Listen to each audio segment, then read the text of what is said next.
Aka necha oy bo'ldi tuqqaniga? Tuqqaniga 2 oy bo'ldi. O'tgan yilgi oldingi bolansida ham shu orqadagi 2 yilni bitib qolgan edi. O'tgan yili 1 yil sog'olmadik. Bu yil mana 2 oydan beri molimiz yelinish qiynab yotadi. Xohlasak sut kelib ketadi. Yelinlarida aybi yo'q, yumshoq turibdi. Maxsus mazlarni jo'natdik. Assalomu alaykum obunachilar. Mana bugun mana shu xo'jaligimizda 2-3 oydan beri qiynalayotgan sut kelmayapti. Umuman sut yo'q. Mollarida bor mana. Bularida bor. Ikkalasida yo'q.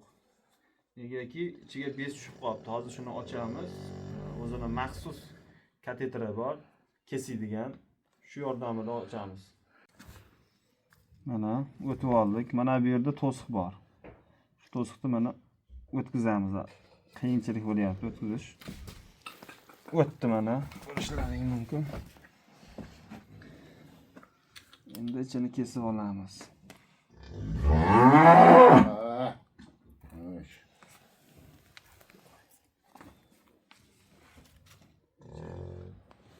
Mana bezi.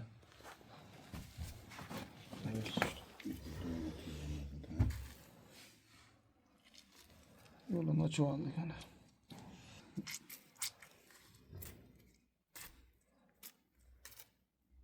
Sut emas, zardob chiqyapti. Endi vaqt o'tib ishlab ketadi, dorilarni qilamiz. Bunisini ochib oldik mana. Endi bunisiga navbat orqadan. Bunisi ham xuddi shunaqa bekilib qolgan.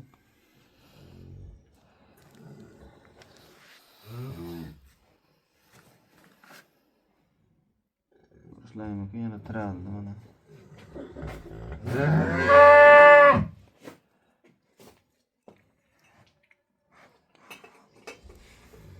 Bezini uzib chiqdi. Bunisi ham ochilib ketdi.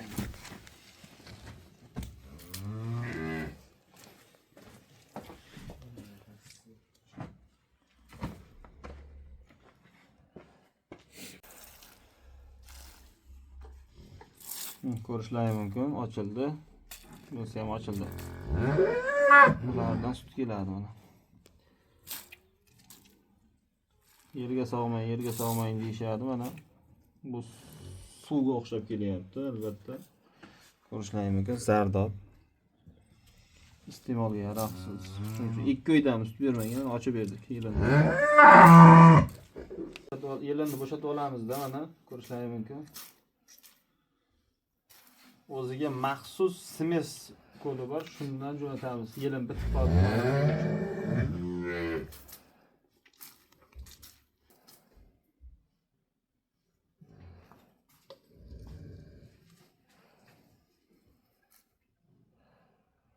Ikkinchisiga ham jo'natyapmiz, maxsus smesda, xudo xolasa.